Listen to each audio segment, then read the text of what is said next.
40 जहाज इंडोनेशिया तुर्की से खरीद रहा है कान। एंड ये जो जहाज हैं इसकी जो क्षमता है, तुर्की ने बोला है कि हम पाकिस्तान की भी मदद करेंगे। तो आप इमेजिन कीजिए, कान एयरक्राफ्ट भी वो प्रोड्यूस कर रहे हैं, सारे latest drones and missiles and ships produce कर रहे हैं। अब वो F-35 ले रहे हैं और कोई गारंटी नहीं है कि पाकिस्तान के जो 5th जनरेशन फाइटर्स हैं, जब इनके पास ये F-35 आ जाएंगे तो उसकी जो क्षमता है या उसकी जो कैपेबिलिटीज़ हैं या उसकी कुछ सपोर्ट है, in case of a measure this thing they may use. Both Turkey and Pakistan ने पास्ट में अमेरिका को ये आश्वासन दिया था कि हम ये यूज़ नहीं करेंगे। बट व्यूअर्स की जानकारी के लिए कि दुनिया में एक फर्स्ट नोन चीज़ है कि एक कंट्री का प्रोवाइडेड एरोप्लेन F-16 जो कि तुर्की भी उड़ाता है, जो कि ग्रीस ने भी उड़ाया है, पाकिस्तान जो कि चाइना से 5th जनरेशन फाइटर ले रहा है। अब जब तुर्की के ये F-35 अगर आ जाते हैं, जो कि डोनाल्ड ट्रंप ने एक यू टर्न लिया है, तो सिचुएशन ऐसा हो सकती है कि जो F-110 इंजन्स हैं जो कि कान के लिए आएंगे, उसकी टेक्नोलॉजी तुर्की की जो कान के जो ब्लॉक 10 है उसकी डिलीवरीज हैं, वो उन्होंने एक्सप्रेस किया है कि हम ये पाकिस्तान को दे सकते हैं। और पाकिस्तान का जो इकोसिस्टम है उसमें तुर्की की मदद है वो काफ़ी हद तक, क्योंकि काफ़ी कंपोनेंट्स F-35 के तुर्की में बनते हैं और वो चाह रहा है कि ये सारा इकोसिस्टम पाकिस्तान की जो कामरा में फैक्ट्री है जहाँ JF-17, तो ये चाहते हैं तुर्की कि ये सारी कैपेबिलिटीज़ हम पाकिस्तान को शिफ्ट कर दें। एंड अमेरिका भारत को भी F-35 बेचने की कोशिश में था। जब प्रधानमंत्री मोदी US गए थे तो उन्होंने ऑफ़र किया था कि आप हमसे F-35 खरीद लीजिए, क्योंकि ऑप सिंदूर में हम सब ने देखा कि टर्किश जो बैरक्टार ड्रोन्स हैं, एकिंसी उनके ड्रोन्स हैं, ये खूब प्रयोग में आए 7, 8, 9, 10 मई 2025 में, जब ऑप सिंदूर चली थी। आने वाले इस skirmish में, आने वाले युद्ध में, एक तरफ चीन जो कि करीब 80 to 85% मिलिट्री इक्विपमेंट पाकिस्तान को दे रहा है, दूसरी तरफ तुर्की जो कि एरोस्पेस में पूरी मदद कर रहा है पाकिस्तान की, चाहे वो ड्रोन्स हों, चाहे उनकी क्षमता हो डेवलप करने के लिए एरोनॉटिकल इंडस्ट्री। उस टाइम पे ये सारी चीज़ें उनको काफ़ी मदद पहुंचाएंगी पाकिस्तान को। US ने तुर्की को F-35 बेचने का निर्णय लिया है। ये एक बहुत ही डिफाइनिंग डिसीजन है, इसको आप टिपिकली यू टर्न कह सकते हैं। US ने जब टर्की ने 2019 में S-400 2017 में लेने का प्लान बनाया था रशिया से, तो उनके ऊपर काटसा का एक्ट लगाया था। आपकी जानकारी के लिए काटसा एक टर्म है CAATSA, that is countering American adversaries through sanctions act. वो उन्होंने 2017 पे लगाया था टर्की पे, और वो 2019 में उन्होंने first batch of S-400 Russia से ले लिया था। आपकी जानकारी के लिए टर्की नेटो का एक मेंबर है एंड सेकंड लार्जेस्ट मिलिट्री है Turkey after United states in NATO. And America Bharat को भी F-35 बेचने की कोशिश में था। जब प्रधानमंत्री मोदी US गए थे तो उन्होंने ऑफ़र किया था कि आप हमसे F-35 खरीद लीजिए, क्योंकि ऑप सिंदूर में हम सब ने देखा कि टर्किश जो बैरक्टार ड्रोन्स हैं, एकिंसी उनके ड्रोन्स हैं, ये खूब प्रयोग में आए 7, 8, 9, 10 मई 2025 में, जब ऑप सिंदूर चली थी। और टर्किश ऑपरेटर्स पाकिस्तान में ऑपरेट कर रहे थे, और एक स्ट्राइक में जो कि 10 की सुबह हुई थी, हमें ये भी इनफॉर्मली पता चला कि कई सर्विंग टर्किश मिलिट्री पर्सनल जो कि पाकिस्तान में काम कर रहे थे इस स्ट्राइक में मारे गए हैं। तो ये आपको दर्शाता है कि जो एक्सेस बन गई है पाकिस्तान, सऊदी अरेबिया और तुर्की की, जिसको मुस्लिम नेटो भी कहा जाता है, उसका कितना इम्पोर्टेंट भाग है तुर्की। अब हम विजुलाइज करते हैं कि ये F-35 जो कि अमेरिका ने 2019 तक तो पूरा रखा, 20 में उनकी कांग्रेस ने फर्स्ट टाइम बोला कि जो काटसा एक्ट है ये नेटो कंट्रीज़ के ऊपर कैसे लगाया जा सकता है, तो उधर से थोड़ा सा थॉ स्टार्ट हुआ। फिर 2024 में एक पार्शियल कॉम्प्रोमाइज़ हुआ। एंड यूएस में जब प्रेसिडेंट बाइडन थे तो उन्होंने बोला कि हम कुछ पार्ट्स F-16 के, क्योंकि तुर्की F-16 ऑपरेट करता है तो उनको अपग्रेड करना था, तो करीब $23 बिलियन के जो कंपोनेंट्स हैं वो एंड नए जहाज 40 के लिए यूएस ने एग्री किया। 2025 तक ये लाइन वो करते रहे। बट अभी हाल में जो 7 जुलाई को नेटो समिट हुई अंकारा में, और जिसमें प्रेसिडेंट ट्रंप वहाँ गए और उनकी अर्दोगन के साथ मीटिंग हुई, उसके तुरंत बाद ही ये बदलाव में आया। बट इस पूरी कहानी में F-35 के पीछे एक और जहाज़ है जिसका नाम है कान। ये कान एयरक्राफ्ट टर्किश एयरक्राफ्ट है जो कि अमेरिकन इंजन पे उड़ता है।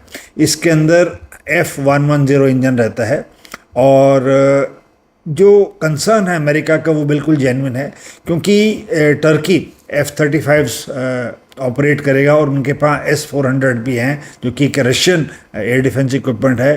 तो ये सारी इंफॉर्मेशन और जहाज़ की कैपेबिलिटीज़ रशिया को पास हो सकती है। उनके जो रिपब्लिकन्स हैं, इनका नाम है डीना तितस, उन्होंने काफ़ी कोशिश की और ये भी बोला कि तुर्की के पास S-400 हैं। तुर्की जो अमेरिका के अलाइज़ हैं, जो नेटो के अलाइज़ हैं, चाहे वो साइप्रस है, चाहे वो ग्रीस है, उनसे उनके संबंध अच्छे नहीं हैं, तो हमारे को तुर्की को ये सामान नहीं देना चाहिए। और कान जो एक एयरक्राफ्ट है वो बहुत तेज़ी से डेवलप हो रहा है। इसको इंडोनेशिया ने ख़रीदने के लिए अपने पैसे एडवांस दे दिए हैं तुर्की को, तो करीब 40 जहाज़ इंडोनेशिया तुर्की से ख़रीद रहा है कान। एंड ये जो जहाज़ हैं इसकी जो क्षमता है, तुर्की ने बोला है कि हम पाकिस्तान की भी मदद करेंगे। तो आप इमेजिन कीजिए, कान एयरक्राफ्ट भी वो प्रोड्यूस कर रहे हैं, सारे latest drones and missiles and ships produce कर रहे हैं। अब वो F-35 ले रहे हैं, और कोई गारंटी नहीं है कि पाकिस्तान के जो 5th जनरेशन फाइटर्स हैं, जब इनके पास ये F-35 आ जाएंगे तो उसकी जो क्षमता है या उसकी जो कैपेबिलिटीज़ हैं या उसकी कुछ सपोर्ट है, in case of a measure this thing they may use. Both Turkey and Pakistan ने पास्ट में अमेरिका को ये आश्वासन दिया था कि हम ये यूज़ नहीं करेंगे।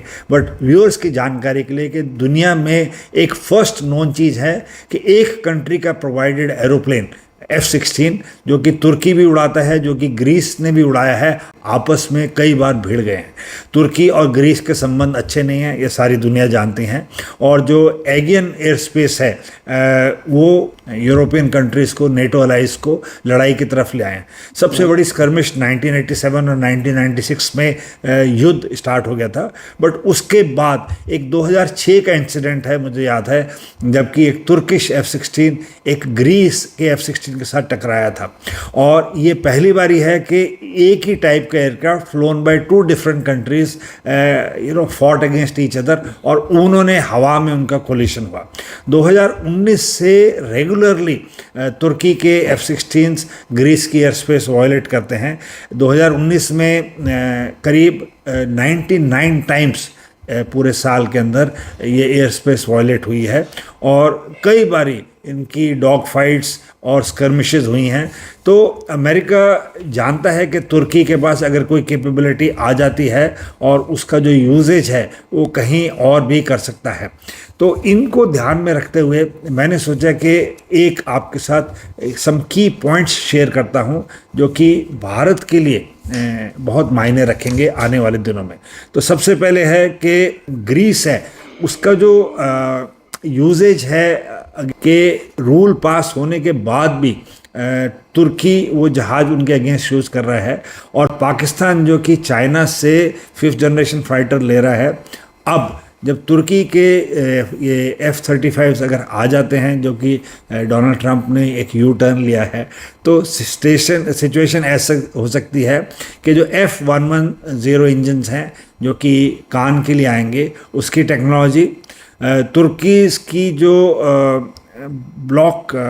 कान के जो ब्लॉक 10 है उसकी डिलीवरीज हैं, वो उन्होंने एक्सप्रेस किया है कि हम ये पाकिस्तान को दे सकते हैं। और पाकिस्तान का जो इकोसिस्टम है उसमें तुर्की की मदद है वो काफ़ी हद तक, क्योंकि काफ़ी कंपोनेंट्स F-35 के तुर्की में बनते हैं, और वो चाह रहा है कि ये सारा इकोसिस्टम पाकिस्तान की जो कामरा में फैक्ट्री है जहाँ JF-17, तो ये चाहते हैं तुर्की कि ये सारी कैपेबिलिटीज़ हम पाकिस्तान को शिफ्ट कर दें। आने वाले इस skirmish में, आने वाले युद्ध में, एक तरफ चीन जो कि करीब 80 to 85% मिलिट्री इक्विपमेंट पाकिस्तान को दे रहा है, दूसरी तरफ तुर्की जो कि एरोस्पेस में पूरी मदद कर रहा है पाकिस्तान की, चाहे वो ड्रोन्स हों, चाहे उनकी क्षमता हो डेवलप करने के लिए एरोनॉटिकल इंडस्ट्री। उस टाइम पे ये सारी चीज़ें उनको काफ़ी मदद पहुंचाएंगी पाकिस्तान को, और ये हमारे लिए एक चिंता का विषय है। भारत के पास खुद S-400s हैं और भारत कैपेबिलिटी उसकी जानता है, बट S-400 तुर्की के पास भी है। तो तुर्की अपनी जो क्षमताएं हैं S-400 की, उसको कैसे यूज़ में लाके और उसका इंफॉर्मेशन और डाटा पाकिस्तान के साथ शेयर कर सकता है, जो कि आने वाले युद्ध में हमारे जो इक्विपमेंट हैं उसको कैसे नलीफाई करना है, उसको बारे में भी जानकारी पाकिस्तान को दे सकता है। पाकिस्तान हम सब जानते हैं कि मॉडर्नाइज कर रहा है बहुत तेज़ी से, तो उसके में जो म्यूनिशंस हैं और जो टेक सपोर्ट है उसमें तुर्की बहुत तेज़ी से मदद कर रहा है। तो मैं ये कहना चाहता हूँ इस वीडियो के माध्यम से कि हमारे को ये जो डेवलपमेंट है, जो क्लोजनेस आ रही है अभी US और तुर्की के बीच में, ये एक वरिंग साइन है। बिकॉज जो तुर्की का जो पास्ट है जिसमें उसने आश्वासन दिया था कि ये चीज़ें वो प्रयोग नहीं करेगा, कि वो रशिया से सामान नहीं लेगा, कि नेटो मेंबर होने के बाद वो सब कंप्लाई करेगा, उसने ऐसी कुछ चीज़ों का नहीं है। और कश्मीर का मुद्दा जब तुर्की ने यूनाइटेड नेशन में उठाया एंड ओपनली इंडिया के अगेंस्ट जब तुर्की ने बोलना स्टार्ट किया है, और पिछले 2-3 साल के अंदर जो क्लोज बॉन्डिंग बन रही है पाकिस्तान के साथ तुर्की की, और ये सारी जो टेक्नोलॉजी है ये पाकिस्तान में शिफ्ट होगी, तो हमारे को ये जो डेवलपमेंट है, जो टेक्नोलॉजी ट्रांसफ़र हो रही है, और जो F-16 अपग्रेड हो रहे हैं, जो F-35 ले रहे हैं, जो कान बना रहे हैं, जो वो एडवांस ड्रोन्स बना रहे हैं, वो पाकिस्तान को शिफ्ट हो सकते हैं। तो ये एक ऐसा सबक है जो हमें ध्यान में रखना पड़ेगा। ऐसी और जानकारी के लिए